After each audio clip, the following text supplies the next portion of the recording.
Good morning, and welcome to Morning Cereal.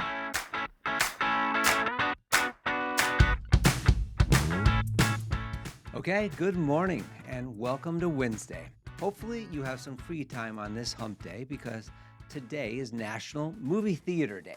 Now, I know my kids are going to want to go watch that new Minecraft movie. Have you seen it yet? I heard it's really good, so I did not see that one coming. Well, after that, maybe a picnic with some English muffins or something, right? Why am I saying that? You guessed it. Today is also National Picnic Day and National English Muffin Day. Well, I saved the best for last year, though. Don't forget to appreciate your admin as well at work today.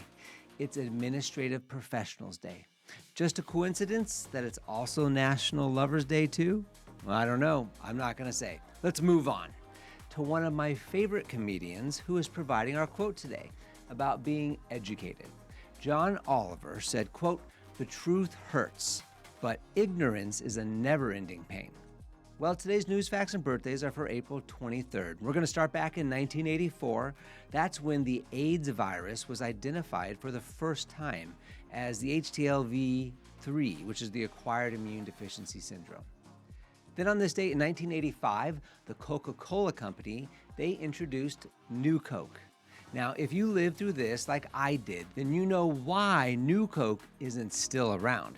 It wasn't good, and apparently due to public outrage, the previous version of Coke was brought back as Coca-Cola Classic less than 3 months later.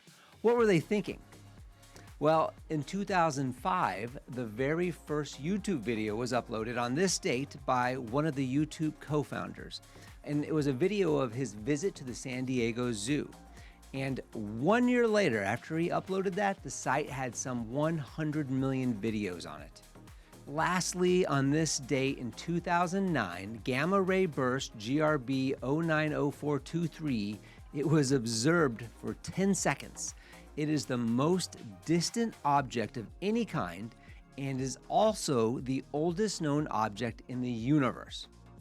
Now, I have no idea what any of that means, but I do think it's very, very cool. Well, happy birthday to you if today is your birthday. You share a birthday with actor and I guess wrestler John Cena. He's 48 years old today.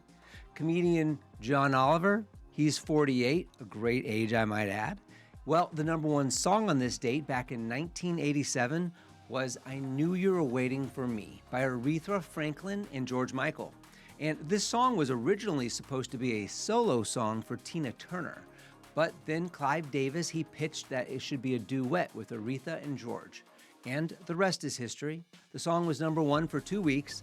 It won a Grammy for Best R&B Duet. And the song also hit number 2 on the adult contemporary charts, behind Starship's Nothing's Gonna Stop Us Now. Yeah, that feels right. That's a better 80s song. All right. Well, some self-improvement also feels right. We are currently reading through Stephen R. Covey's The 7 Habits of Highly Effective People. And yesterday we began Covey's second chapter, The 7 Habits, an overview, where Covey discussed how important and influential habits are in our lives. They essentially make up what makes us effective or ineffective. And Covey acknowledges it will take tremendous effort to change deeply embedded habitual tendencies like procrastination, impatience, criticalness, and selfishness. But taking the steps to do so will reap real change and freedom. So today we begin our first subchapter, which is entitled Habits Defined. And Covey jumps right into it, giving us our definition of habits. And he defines habits as, quote, the intersection of knowledge, skill, and desire, end quote. Covey says that we have to have all three of those, knowledge, skill, and desire, to make something a habit in our lives. And here's why. Knowledge is what to do and the why, right? Then skill is how to do it. And then lastly, desire is having the want to do it. We have to have all three. You have to have the why, you have to have the how, and you have to have the want. All three require effort to make a habit. So Covey uses the example of someone who doesn't know how to listen and always does the talking. Sound like anybody you know? Well, Covey says this person may not even know that they need to learn to listen. And even if that someone knows that they need to listen better, they may not have the skill to know how to effectively listen to others. And even knowing that one needs to listen to others more doesn't mean that they want to listen more, right? They must have a desire, or quote, it won't be a habit in their life. Creating a habit requires work in all three dimensions, end quote. So we're going to need to prepare ourselves because real change is not an easy process and it can be painful. Quote, it's change that has to be motivated by a higher purpose, by the willingness to subordinate what you think you want now for what you want later, end quote. And Covey says that this idea, right, this ability to sacrifice what we want right now for what we will eventually want, he says that that sacrifice can produce happiness. And happiness is good, people. So I'm going to leave you with that gold nugget here today. But come back tomorrow because we're going to start the next subchapter, which is the maturity continuum. Now, that sounds like some MI6 or James Bond action movie, so it's going to be really good, I promise. Well, thanks for joining us today. Come back tomorrow and have a fantastic day. Don't forget to follow and subscribe to the Morning Serial podcast on the One Life Live It channel.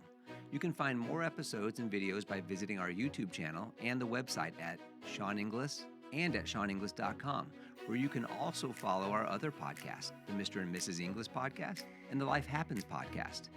In these other podcasts, we'll dive deeper into everyday issues, self-improvement and well-being, business and finance, and we welcome special guests too. So join us. It'll be a good time, I promise. Thanks again for listening. Have a fantastic day, and we'll see you tomorrow.